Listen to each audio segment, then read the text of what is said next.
Bismillahirrahmanirrahim. Assalamualaikum warahmatullahi wabarakatuh. Selamat pagi adik-adik semuanya. Bagaimana kabarnya hari ini? Alhamdulillah, semoga kita semua selalu sehat ya, dan tetap semangat.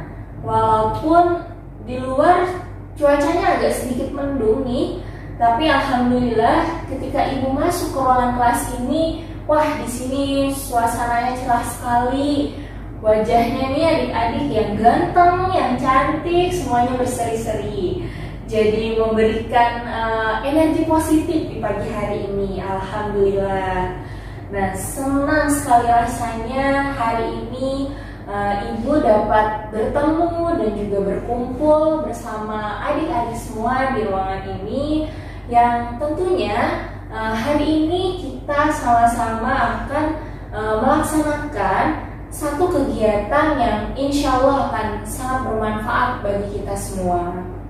Nah, ada pepatah lama yang mengatakan, tak kenal maka tak sayang. Tapi insya Allah sebelum ibu mengenal adik-adik yang ada di ruangan ini, sebelumnya ibu sudah merasa sayang kepada adik-adik semuanya. Nah, oleh karena itu, izinkanlah ibu untuk memperkenalkan diri supaya nanti ke depannya kita bisa saling mengenal, saling menyayangi, dan juga saling menghormati satu sama lainnya. Jadi nanti kalau suatu saat kita adik-adik berpapasan dengan ibu di jalan misalnya, atau bertemu di suatu tempat, jangan sungkan untuk menyapa ibu ya. Nah, baiklah, perkenalkan, nama ibu Siti Zuhroh, biasa dipanggil Ibu Zuhroh. Ibu berasal dari kota Jakarta. Ibu lahirnya di Jakarta nih, ibu kota negara Indonesia. Tapi ibu besar dan sudah lama menetap di kota Bogor ini. Nah, ibu di sini sebagai mahasiswa program studi bimbingan dan konseling Universitas Indraprasta PGRI Jakarta. Nah, adik-adik sekalian, pada kesempatan hari ini kita akan melaksanakan salah satu layanan bimbingan dan konseling, yaitu layanan informasi. Nah, layanan informasi ini bertujuan untuk membekali para peserta didik, yaitu adik-adik semuanya, dengan berbagai informasi dan juga pemahaman mengenai berbagai hal yang berguna untuk mengenal diri sendiri dan juga untuk merencanakan serta mengembangkan pola kehidupan adik-adik sebagai pelajar, anggota keluarga, dan juga masyarakat. Nah, pemahaman yang nanti adik-adik peroleh melalui layanan informasi ini dapat adik-adik gunakan sebagai bahan acuan dalam meningkatkan kegiatan dan juga prestasi belajar adik-adik semuanya, dan juga dapat digunakan untuk mengembangkan cita-cita serta menjalani kehidupan sehari-hari, utamanya dalam proses pengambilan keputusan. Nah, di sini sebelumnya ibu mau bertanya, apakah ada yang sudah mengetahui apa itu layanan informasi? Baiklah, di sini ibu akan menyampaikan bahwa layanan informasi merupakan salah satu layanan bimbingan dan konseling yang memungkinkan kliennya, dan pada kesempatan hari ini yaitu adik-adik semua sebagai kliennya, untuk menerima dan juga memahami berbagai informasi yang dapat menambah wawasan serta pengetahuan adik-adik semuanya, yang dapat digunakan sebagai bahan pertimbangan dalam proses pengambilan keputusan di kehidupan sehari-hari. Nah, pemahaman atas informasi yang akan ibu berikan kepada adik-adik Ibu harapkan dapat bermanfaat dan berguna bagi adik-adik semuanya. Semoga informasi yang Ibu berikan dapat direalisasikan, dapat diterapkan oleh adik-adik semua dalam kehidupan sehari-hari. Nah, adik-adik sekalian, adapun topik yang akan kita bahas hari ini yaitu mengenai pemahaman diri. Bagaimana caranya kita dapat mengenal, menerima, dan juga memahami kekuatan serta kelemahan yang ada pada diri kita, sehingga kita dapat memanfaatkan, mengembangkan, dan juga meningkatkan kekuatan yang ada pada diri kita, dan juga kita dapat memodifikasi kelemahan yang kita miliki agar kedua hal tersebut tidak menjadi hambatan yang berarti dalam proses pengembangan diri adik-adik semuanya. Seperti itu. Di sini Ibu punya sebuah cerita. Ada seorang siswa, kita sebut saja siswa A ya.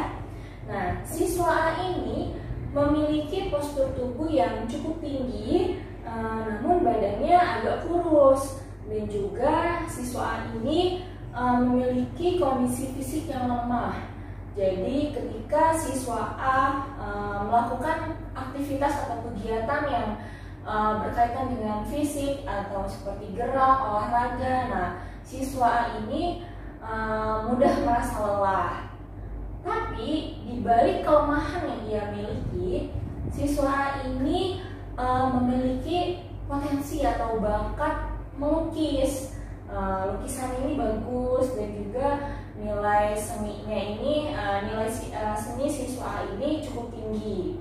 Nah, kondisinya apabila siswa A ini belum mampu memahami dirinya, memahami kondisi dirinya, kemungkinan yang akan terjadi siswa A ini hanya akan berfokus pada kelemahan fisiknya saja. Dia tidak akan bisa mengembangkan potensi atau bakat melukis yang ia miliki tersebut. Berbeda halnya apabila siswa A mampu memahami kondisi dirinya, dia mampu mengenali kekuatannya apa, kelemahannya seperti apa. Nah, maka siswa A ini akan mampu mengembangkan, mampu menggali lebih dalam potensi dan bakat melukis yang ia miliki tersebut, sehingga bakat yang ia miliki, kemampuannya dalam melukis ini dapat menjadi sebuah prestasi yang dapat ia banggakan. Dan juga siswa A ini akan melakukan usaha-usaha untuk meningkatkan stamina-nya, untuk memperbaiki kondisi fisiknya yang lemah, misalnya dengan meminum vitamin, sering berolahraga, mengkonsumsi makanan-makanan yang sehat dan bergizi, supaya kondisi fisiknya bisa lebih kuat gitu. Jadi kelemahannya ini tidak menjadi hambatan dia selama proses pengembangan dirinya, pengembangan potensi dan bakatnya tersebut. Nah, demikian pula dengan adik-adik semua yang ada di ruangan ini. Mungkin ada yang belum sepenuhnya dapat mengenal dan memahami diri sendiri, sehingga topik mengenai pemahaman diri ini akan sangat penting dan sangat berguna bagi adik-adik semuanya. Nah, dari cerita tentang siswa A yang telah Ibu sampaikan, dapat kita pahami bahwa memahami diri sendiri ini sangat perlu dilakukan, sangat harus dilakukan, karena dengan kita memahami diri kita akan mampu menerima kekurangan dan juga kelebihan yang ada pada diri kita ini. Dengan kita tahu apa kekurangan dan kelemahan dan juga kekuatan yang kita miliki, itu akan memudahkan kita dalam menentukan pilihan yang sesuai dengan apa yang kita inginkan dan sesuai juga dengan kondisi diri kita. Serta dengan memahami kondisi diri, kita akan mampu dengan mudah mencari solusi dari setiap permasalahan yang kita hadapi. Nah, baik adik-adik sekalian, selama kegiatan layanan informasi ini berlangsung, Ibu harap adik-adik dapat memperhatikan kepatutan yang layaknya ada di kegiatan hari ini. Misalnya, adik-adik harus menjaga konsentrasinya dan juga memperhatikan serta mendengarkan dengan baik informasi apa yang Ibu akan sampaikan hari ini. Dan juga Ibu harap adik-adik dapat duduk dengan nyaman, rapi, dan juga tertib. Dan apabila nanti ketika kita berdiskusi atau ketika Ibu menyampaikan suatu informasi, ada hal-hal yang sekiranya dapat mengundang tawa, Ibu harap adik-adik dapat menyikapinya dengan wajar tanpa menimbulkan keributan yang dapat menghambat kegiatan layanan informasi ini. Dan nanti apabila ada yang ingin ditanyakan atau sekiranya ingin diungkapkan oleh adik-adik, dapat dilakukan secara bergantian ya, jadi tidak perlu rebutan. Dan nanti ketika berdiskusi misalnya ada perbedaan pendapat di antara adik-adik, Ibu harapkan adik-adik dapat saling menghargai dan menghormati pendapat teman-temannya yang lain.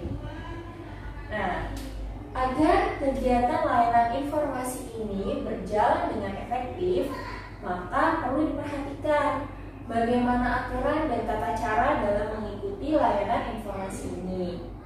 Nah, di awal kegiatan nanti Ibu akan menerangkan topik yang akan kita bahas, yang sebelumnya sudah kita ulas sedikit ya, mengenai pemahaman diri. Nah, kemudian ketika Ibu menerangkan, apabila ada adik-adik yang ingin bertanya atau mengungkapkan pendapatnya, itu Ibu perbolehkan dengan aturan mengangkat tangan terlebih dahulu ya. Nanti kemudian apabila sudah diperbolehkan untuk berbicara, maka boleh langsung diungkapkan pernyataannya. Nah, lalu Ibu juga akan mempersilahkan adik-adik semuanya untuk membentuk kelompok kecil. Nah, nanti masing-masing kelompok akan mendiskusikan tentang apa yang kita bahas hari ini, apa yang sudah Ibu sampaikan, dan apa yang sudah adik-adik terima hari ini. Nanti setelah berdiskusi, perwakilan dari masing-masing kelompok akan melakukan presentasi atau memaparkan hasil diskusi kelompoknya.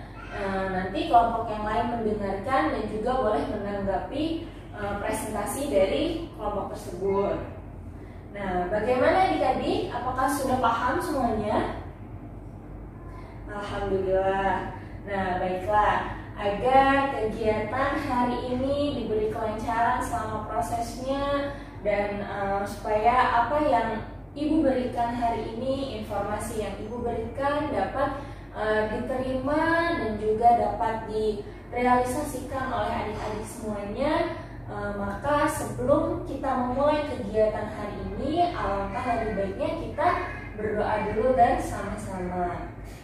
Marilah kita berdoa sesuai dengan kepercayaan masing-masing. Berdoa dimulai. Berdoa selesai. Baiklah adik-adik sekalian, topik yang akan kita bahas hari ini yaitu mengenai pemahaman diri. Apa sih pemahaman diri itu? Apakah ada yang sudah tahu? Baiklah. Pemahaman diri di sini merupakan suatu bentuk upaya pencitraan diri seseorang tentang bagaimana individu tersebut, orang tersebut memahami akan kekurangan dan kelebihan yang dimilikinya. Nah, individu tersebut akan membentuk rasa percaya diri dari pemahaman kondisi diri dan juga potensi yang ada pada dirinya. Jadi ketika individu tersebut sudah mampu memahami potensi yang ada pada dirinya, maka secara otomatis individu itu akan membentuk suatu rasa percaya diri akan identitas yang dimilikinya. Nah, mereka yang sudah memahami kondisi dirinya tidak akan terus-menerus merenungi diri sendiri, melainkan secara teratur mulai memikirkan bagaimana perasaan, pemikiran, dan juga perilaku mereka. Dan juga mereka selalu ingin tahu pandangan orang lain terhadap dirinya. Mereka selalu ingin tahu bagaimana cara orang-orang lain melihat dirinya, menilai dirinya, seperti itu. Nah, seseorang dapat memahami kondisi diri melalui hasil belajar dari lingkungan dan pengalaman. Jadi, pemahaman diri ini tidak bisa diperoleh begitu saja, melainkan ada prosesnya, ada proses dari hasil belajar dari pengalaman dan juga interaksi kita dengan lingkungan. Nah, jadi pemahaman diri ini akan berlangsung secara terus-menerus karena kan pengalaman tidak ada habisnya ya. Selama kita hidup maka kita akan memiliki pengalaman, dan dari situlah proses pemahaman diri akan terus berlangsung. Nah, ketika kita sudah memahami kondisi diri kita, apa sih yang akan kita peroleh? Apa yang akan terjadi pada diri kita ketika kita sudah memahaminya? Nah, ketika adik-adik mampu mengenal, menerima, dan juga memahami diri adik-adik sekalian, maka hal pertama yang akan diperoleh oleh adik-adik yaitu rasa penerimaan diri. Kemampuan di mana adik-adik mampu menerima kelemahan maupun kelebihan yang adik-adik miliki. Nah, ketika kita sudah menerimanya, maka kita akan merasa jauh lebih bersyukur atas apa yang telah Tuhan berikan kepada kita, atas apa potensi dan kekuatan yang kita miliki, dan juga kita akan selalu berusaha untuk mengatasi, untuk mengurangi atau memodifikasi kekurangan ataupun kelemahan yang ada pada diri kita. Karena pastinya adik-adik di sini tidak mau ada yang mengalami kegagalan terus ya. Ibu percaya pasti di sini adik-adik selalu ingin berhasil, selalu ingin sukses. Nah, kegagalan itu terkadang terjadi karena ada hambatan dari kekurangan yang ada pada diri kita. Jadi kekurangan yang kita miliki bisa menghambat pengembangan diri, bahkan bisa menimbulkan suatu kegagalan. Nah, oleh sebab itu, ketika kita sudah mengetahui kekurangan yang ada pada diri kita, maka kita akan mencari solusi untuk mengatasinya supaya kekurangan tersebut tidak menjadi sebuah hambatan. Nah, itu hanya akan bisa terjadi ketika kita sudah mengetahui dan menerima kekurangan yang ada pada diri kita. Kenapa harus ada menerima? Karena ada orang yang sudah tahu kekurangannya, tapi dia tidak menerima hal itu sebagai kekurangan. Nah, maka orang itu tidak akan berusaha untuk mencari solusi, akan dibiarkan saja kekurangannya itu. Dan itu akan terus-menerus menghambat pengembangan dirinya. Misalnya, ibu punya kekurangan, walaupun sebenarnya kekurangan yang ada pada diri ibu ini merupakan suatu kelebihan. Jadi kekurangan ibu misalnya kelebihan berat badan. Nah, dari kelebihan berat badan ini mengganggu aktivitas sehari-hari ibu. Misalkan gerak ibu menjadi lebih terbatas, jadi produktivitasnya menurun seperti itu. Nah, ketika ibu sudah tahu nih tentang si kelebihan berat badan ini, tapi ibu tidak menerimanya sebagai kekurangan, maka ibu akan membiarkannya begitu saja. Ya sudah, nggak apa-apa gitu.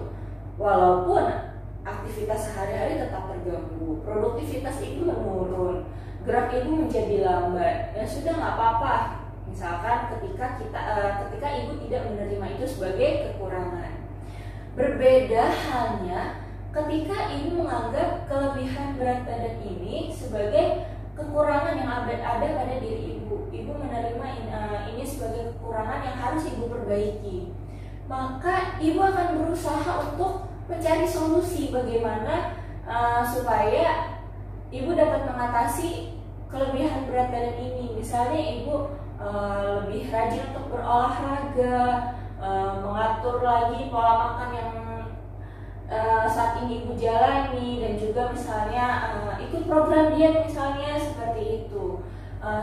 Ibu akan mencari cara bagaimana agar si kelebihan berat badan ini tidak menjadi hambatan dalam proses pengembangan ibu atau kehidupan ibu sehari-hari, seperti itu. Nah, makanya perlu ada penerimaan. Tidak cukup dengan tahu saja, tapi harus juga menerima. Nah, selanjutnya ketika kita sudah menerima diri kita sepenuhnya, maka kita akan merasa jauh lebih bangga akan identitas yang kita miliki. Walaupun kita punya kekurangan, keterbatasan, tapi tidak membuat kita merasa rendah diri. Kita tetap percaya diri karena kan kita menerima, kita sudah berusaha untuk mengatasi kekurangan tersebut. Nah, kita akan merasa jauh lebih percaya diri, jauh lebih puas dengan apa yang ada pada diri kita ini.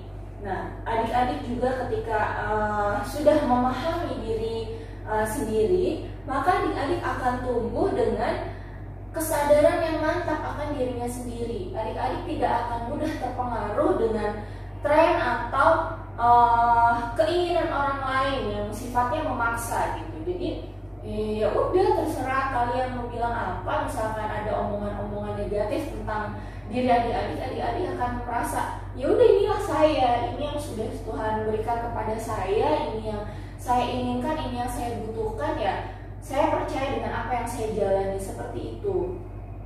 Nah, selain kedua hal tersebut, dengan memahami diri sendiri, adik-adik akan dengan mudah mengetahui apa saja yang adik-adik butuhkan, apa yang adik-adik inginkan, yang tentunya sesuai dengan kondisi diri adik-adik sekalian. Jadi adik-adik tidak akan memaksakan kehendak, tidak akan memaksakan sesuatu yang sebenarnya itu belum terlalu dibutuhkan, itu belum terlalu diperlukan gitu, dan itu tidak sesuai dengan kondisi diri saya, seperti itu. Nah, adik-adik akan mampu mengontrol diri sendiri ketika dihadapkan dengan beberapa pilihan, karena sudah tahu mana nih yang lebih prioritas, mana nih yang lebih diinginkan, mana yang lebih dibutuhkan, dan mana yang bisa ditunda, seperti itu.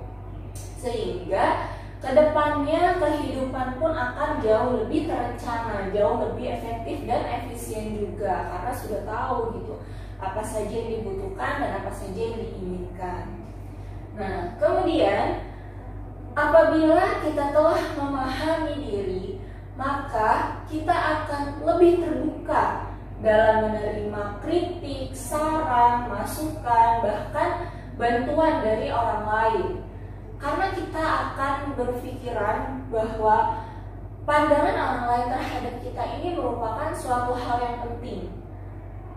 Kritik, saran, masukan yang sifatnya positif itu akan memberikan motivasi kepada kita untuk memperbaiki diri kita menjadi pribadi yang lebih baik lagi, seperti itu. Karena kita paham betul bahwa kita bukan orang yang tahu segala hal. Ada peribahasa yang menyebutkan semut di seberang lautan tampak, tapi gajah di pelupuk mata tidak tampak, kan? Jadi kekurangan orang lain bisa kita lihat, tapi kekurangan diri sendiri yang ada pada diri kita ini biasanya tidak terlihat oleh kita. Nah, maka dari itu kita perlu masukan dari orang lain, bagaimana cara mereka memandang kita, bagaimana cara mereka menilai kita, sehingga kritik, saran, masukan itu bisa menjadi bahan untuk memperbaiki pribadi kita menjadi lebih baik lagi. Nah, karena kita juga percaya bahwa pada dasarnya manusia itu merupakan makhluk sosial yang butuh interaksi dan juga bantuan dari orang lain, seperti itu. Nah, selanjutnya ada beberapa aspek dalam diri kita ini yang perlu kita pahami dengan baik-baik. Yang pertama yaitu ada aspek psikis. Manusia diciptakan berbeda dengan makhluk Tuhan yang lainnya, yaitu dengan fisik yang lebih sempurna dan dilengkapi dengan akal dan pikiran. Nah, aspek fisik ini, yang dimaksud dengan aspek fisik ini yaitu seluruh anggota badan yang ada pada diri kita. Adik-adik perlu memahami kondisi fisik atau jasmani dengan segala potensi yang ada. Apakah kondisi jasmani adik-adik semuanya sehat? Apakah ada yang perlu diobati atau diperbaiki? Misalnya dari segi kesehatannya, dari segi kerapihannya. Nah, itu perlu diperhatikan. Karena hal ini akan sangat penting agar adik-adik dapat mengambil keputusan yang tepat dan mampu menyikapinya dengan benar. Jadi ketika misalkan dari fisiknya adik-adiknya ada yang perlu diobati, ada yang perlu diperbaiki, nah adik-adik bisa mengambil tindakan yang benar untuk mengusahakan perbaikan tersebut. Karena dengan kondisi yang sehat, kondisi fisik yang sehat, itu akan jauh lebih memudahkan adik-adik semua dalam proses pengembangan diri dalam kehidupan sehari-hari. Nah, selanjutnya ada aspek psikis. Jadi selain ada fisik, ada juga psikis, yaitu yang berhubungan dengan kejiwaan seseorang atau emosi seseorang. Nah, untuk menjadi individu yang seutuhnya, kita perlu mengenal dan memahami kondisi jiwa kita, kondisi psikis kita, bagaimana emosi diri kita. Nah, adik-adik perlu tahu bagaimana kecerdasan yang adik-adik miliki. Begitu pula dengan kondisi kejiwaan atau kondisi psikisnya. Nah, karena ketika kejiwaan seseorang terganggu, maka orang tersebut akan mengalami gejala-gejala gangguan jiwa, misalkan seperti mudah cemas, merasa khawatir akan sesuatu hal secara berlebihan, atau sekarang bahasa kerennya apa? Overthinking ya. Siapa di sini yang kalau malam-malam masih suka overthinking? Nah, dari overthinking ini kan akan mengganggu pola tidur, misalnya menjadi insomnia, tidak sulit tidur. Nanti itu kan akan berdampak juga pada aspek fisik kita. Nanti fisiknya jauh lebih mudah lelah, mudah ngantuk, otomatis aktivitas sehari-hari akan terganggu. Nah, makanya aspek psikis ini juga penting dan perlu kita pahami dengan baik. Nah, ketika kita sudah memahaminya, kita tahu misalnya kondisi kejiwaan kita sedang tidak baik-baik saja, maka ketika kita sudah menerima itu, kita akan berusaha mencari solusi, berusaha mengambil tindakan untuk memperbaiki kejiwaan kita. Bukan hanya dibiarkan saja, tapi harus juga diperbaiki. Nah, kemudian ada pula aspek minat. Nah, apa ada yang tahu di sini apa itu minat? Nah, adik-adik, minat merupakan ketertarikan yang kuat pada suatu objek tertentu yang sifatnya positif. Nah, dengan memahami minat yang kita miliki, maka akan memudahkan kita dalam mencapai keberhasilan yang kita harapkan. Jadi ketika kita sudah tahu minat kita apa sih, apa yang kita sukai, maka kita akan jauh lebih mudah mencari jalan menuju keberhasilan pada minat kita itu. Nah, ketika kita memiliki minat yang kuat pada sesuatu hal, maka kita akan lebih termotivasi untuk menjalani dan mencapai hal tersebut. Nah, selanjutnya yang keempat, ada aspek bakat. Nah, ini selalu dipasangkan dengan minat dan bakat, atau bakat dan minat.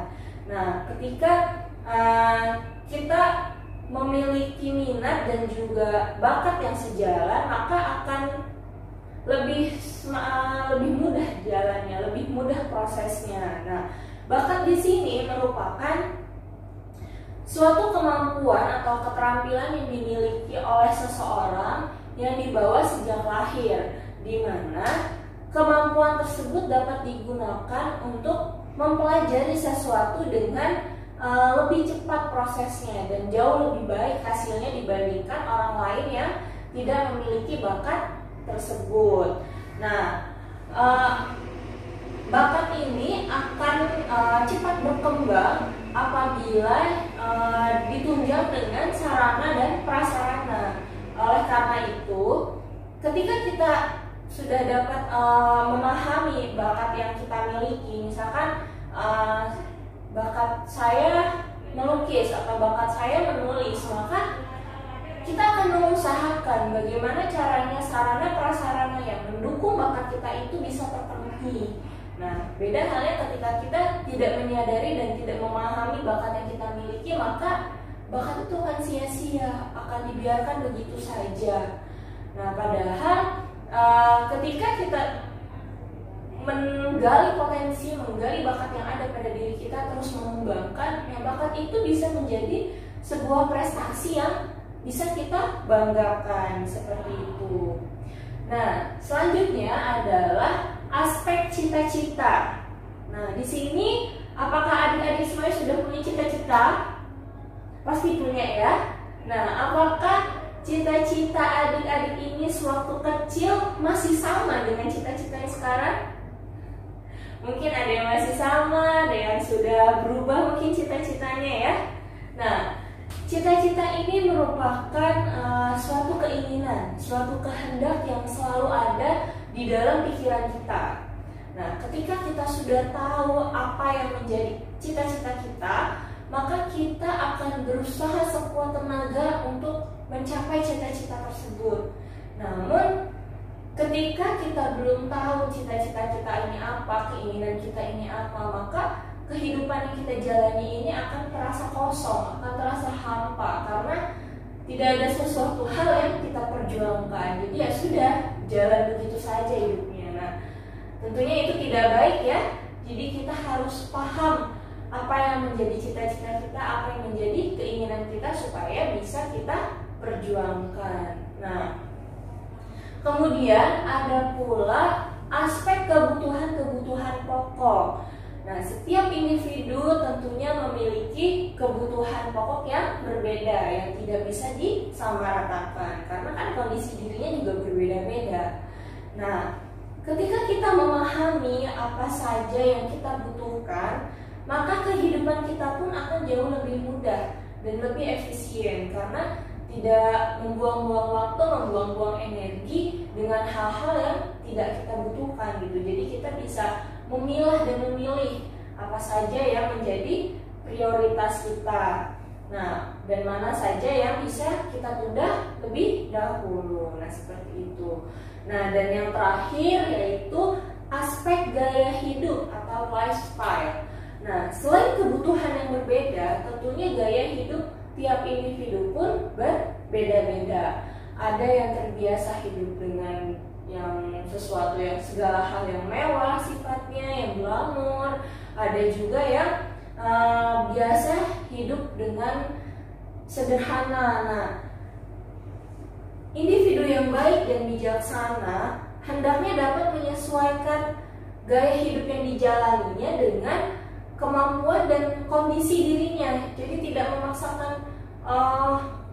misalkan kita tidak mampu beli tas yang mahal, tas yang bermerek gitu, kita tidak akan memaksakan ketika kita sudah memahami atau sudah tahu gaya hidup yang baik untuk gaya hidup yang cocok untuk kondisi kita saat ini itu seperti apa. Jangan sampai kita diperbudak oleh hawa nafsu yang nantinya hanya akan mempersulit kehidupan kita. Nah, seperti itu. Nah, adik-adik sekalian, berkaitan dengan pemahaman diri, ada 3 masalah yang sering kita temui. Yang pertama yaitu rasa kurang percaya diri. Seringkali kita dihadapkan dengan keadaan yang membuat kita merasa kurang percaya diri. Misalnya, kurang percaya diri akan penampilan atau kondisi fisik yang kita miliki, kurang pede karena merasa kurang pandai dalam berkomunikasi dan lain sebagainya. Nah, untuk mengatasi masalah tersebut, ada beberapa hal yang bisa kita lakukan, yaitu dengan pemahaman diri, menerima dan percaya diri dengan apa yang kita miliki dan tidak terlalu memikirkan pandangan-pandangan negatif dari orang lain, karena hal tersebut hanya akan membuat kita semakin merasa kurang percaya diri.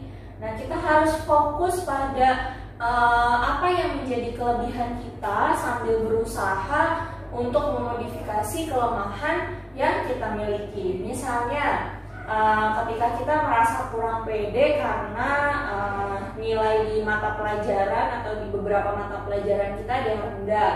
Nah, kita bisa memperbaiki hal tersebut dengan lebih rajin untuk belajar lagi, karena kan sekarang media belajar sudah banyak ya, bisa dilihat tutorial-tutorial di YouTube itu udah banyak sekali. Nah, kita bisa mengusahakan untuk memperbaiki kekurangan tersebut. Nah, seperti itu. Dan masalah yang kedua yaitu mudah merasa putus asa ketika mengalami suatu kegagalan. Nah, ada pepatah yang mengatakan bahwa kegagalan adalah awal dari sebuah kesuksesan. Nah, Ibu punya cerita. Ada seorang siswa SMA, kelas 3 SMA, yang akan menghadapi ujian nasional dan seleksi untuk masuk ke universitas. Nah, dia sudah belajar mati-matian, dia sudah belajar sebaik mungkin, sudah mengusahakan sebaik mungkin. Namun ketika hasilnya keluar, dia gagal masuk ke universitas impiannya. Nah, ketika dia mengalami kegagalan itu, dia mengalami stres, dia sangat tertekan sampai mengurung diri, tidak mau makan, seperti itu. Nah, pada suatu hari ada temannya yang datang ke rumah dan mengajaknya untuk berjalan-jalan. Akhirnya dia mau dan pergi berjalan-jalan dengan temannya tersebut. Nah, ketika dia jalan-jalan itu dia lihat sebuah poster audisi untuk jadi seorang presenter. Nah, ketika dia lihat poster itu, dia merasa dirinya itu mampu untuk melakukan itu, untuk mengikuti audisi itu. Akhirnya dia ikut audisi itu dengan baik-baik, dimotivasi oleh orang-orang di sekelilingnya, oleh keluarganya, teman-temannya, sampai akhirnya dia menang dari audisi itu dan menjadi presenter yang berbakat. Nah, dari cerita itu kita bisa ambil kesimpulan, kita bisa petik hikmahnya di mana ketika kita mengalami suatu kegagalan bukan berarti itu akhir dari segalanya. Bisa jadi kegagalan itu, kegagalan yang kita alami merupakan pintu awal kita memasuki kesuksesan kita yang lainnya gitu. Jadi ketika satu pintu tertutup, masih ada pintu lain yang terbuka, masih ada kesempatan lain yang terbuka yang dapat kita kembangkan, seperti itu. Nah, masalah yang terakhir yaitu ketika memiliki cita-cita yang tidak sesuai dengan kemampuan. Nah, setiap orang ini dilahirkan dengan bakat atau kemampuan yang berbeda-beda. Tidak jarang ada orang yang memiliki keinginan namun tidak dapat dicapai karena keterbatasan yang ia miliki. Misalnya ada siswa SMA yang memiliki cita-cita ingin menjadi dokter. Nah, otomatis kan kalau dokter harus dari jurusan IPA. Nah, ternyata kemampuannya ini tidak bisa menjangkau jurusan tersebut. Sampai akhirnya dia masuk ke jurusan bahasa. Nah, ketika menjalani kehidupannya di SMA dengan jurusan bahasanya itu, lambat laun hari demi hari kemampuan menulis itu meningkat. Dia semakin cakap, dia semakin bagus tulisannya dalam menyusun kata-katanya, hingga akhirnya dia menyadari bahwa kemampuannya ini tidak mendukung keinginannya dulu yang ingin menjadi dokter, melainkan dia punya kelebihan lain di bidang sastra, sehingga ia memutuskan untuk menjadi seorang penulis daripada menjadi dokter. Walaupun jauh di dalam lubuk hatinya dia masih ingin menjadi dokter. Nah, dia tetap mempelajari ilmu kedokteran, bukan untuk menjadi dokter, tetapi dari ilmu kedokteran yang dia pelajari itu dia jadikan bahan untuk tulisannya, untuk buku yang akan dia terbitkan. Jadi walaupun dia sadar itu kemampuannya tidak bisa menjangkau cita-citanya untuk menjadi dokter, tapi bukan berarti dia tidak bisa mempelajari ilmu kedokteran. Dia tetap bisa mempelajarinya dan menjadikan bahan ilmu kedokteran tersebut menjadi bahan tulisannya gitu. Nah, dari cerita tersebut memberikan solusi dengan menyadarkan diri kita bahwa kita memiliki kelebihan yang dapat digunakan untuk menggapai cita-cita yang tidak sesuai dengan kemampuan kita, karena memang masing-masing orang memiliki kemampuan yang berbeda-beda. Nah, demikianlah yang dapat Ibu sampaikan, memahami pemahaman diri. Sampai di sini apakah ada yang ingin ditanyakan? Baiklah, sudah paham semuanya ya? Alhamdulillah. Nah, baiklah, Ibu lanjutkan. Ibu akan membagi adik-adik ke dalam beberapa kelompok kecil dengan jumlah anggota 5-6 orang ya per kelompok. Nah, setelah nanti adik-adik duduk berdasarkan kelompoknya, dilanjutkan dengan berdiskusi mengenai materi pemahaman diri yang sudah kita bahas hari ini. Nah, apa sih itu pemahaman diri? Apakah adik-adik semuanya di sini sudah sepenuhnya memahami diri sendiri, dan juga langkah-langkah atau upaya-upaya apa saja yang dapat dilakukan dalam proses pemahaman diri? Nah, nanti silahkan didiskusikan bersama hal-hal tersebut. Nanti silahkan diungkapkan semua pendapatnya mengenai pemahaman diri yang sudah diterima hari ini oleh adik-adik. Dan jika masih ada pertanyaan atau materi yang belum dipahami, silahkan nanti bertanya lagi kepada Ibu. Nah, nanti setelah kita berdiskusi bersama, perwakilan dari kelompok masing-masing nanti silahkan mempresentasikan atau memaparkan hasil diskusi kelompoknya, ya. Baiklah, sekarang adik-adik boleh duduk secara berkelompok, kemudian dilanjutkan dengan diskusi ya. Ibu harap di kelas tetap tertib, tetap tidak berisik diskusinya. Jadi masing-masing duduk di kelompoknya saja. Baiklah, terima kasih untuk adik-adik yang sudah berdiskusi bersama. Terima kasih juga untuk perwakilan kelompok yang tadi sudah memaparkan hasil diskusi kelompoknya. Alhamdulillah, presentasinya tadi sangat baik semuanya ya. Ibu lihat adik-adik sudah mengerti mengenai pemahaman diri yang kita bahas hari ini. Nanti tinggal direalisasikan saja dan diterapkan dalam kehidupan sehari-hari ya. Nah, semoga setelah mendapatkan informasi mengenai pemahaman diri ini, adik-adik bisa lebih mengenal, memahami dan juga menerima diri dan potensi yang ada pada diri adik-adik sekalian, serta bisa lebih memaksimalkan upaya-upaya dalam mengembangkan potensi yang adik-adik miliki. Nah, baiklah adik-adik sekalian, setelah diskusi ini apakah masih ada yang ingin ditanyakan? Alhamdulillah, jika semuanya sudah paham, Ibu sangat senang sekali. Nah, materi semuanya sudah Ibu berikan dan tadi juga kita sudah berdiskusi bersama-sama. Sekarang mari kita coba tarik kesimpulan dari layanan informasi yang kita laksanakan hari ini. Apa saja sih materi yang adik-adik dapatkan? Nah, seperti itu. Nah, Ibu akan mengajukan pertanyaan ya. Bagi siapa saja yang merasa mampu untuk menjawab pertanyaan, silakan nanti mengangkat tangannya. Oke? Nah, pertanyaan yang pertama, apa sih pemahaman diri itu? Alhamdulillah, jawabannya sudah tepat sekali. Terima kasih. Nanti jangan lupa untuk diterapkan ya dalam kehidupan sehari-hari. Baiklah, pertanyaan yang selanjutnya. Aspek-aspek diri apa saja yang perlu kita pahami dengan baik? Silakan, siapa yang mau menjawab? Bagus sekali, jawabannya sudah tepat. Alhamdulillah, adik-adik di sini semuanya hebat ya.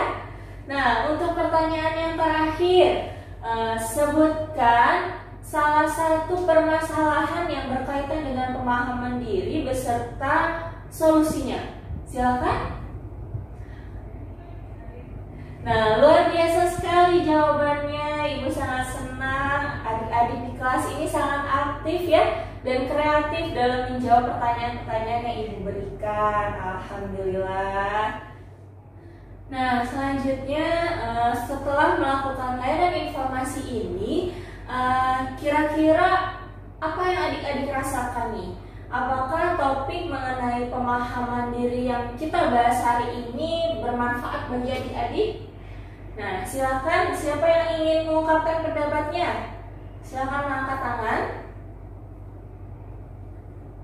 Alhamdulillah, ternyata adik-adik sudah merasakan ya manfaat yang diterima dari layanan informasi ini. Semoga informasi yang Ibu berikan hari ini juga dapat bermanfaat bagi adik-adik dan juga dapat diterapkan dalam kehidupan sehari-hari.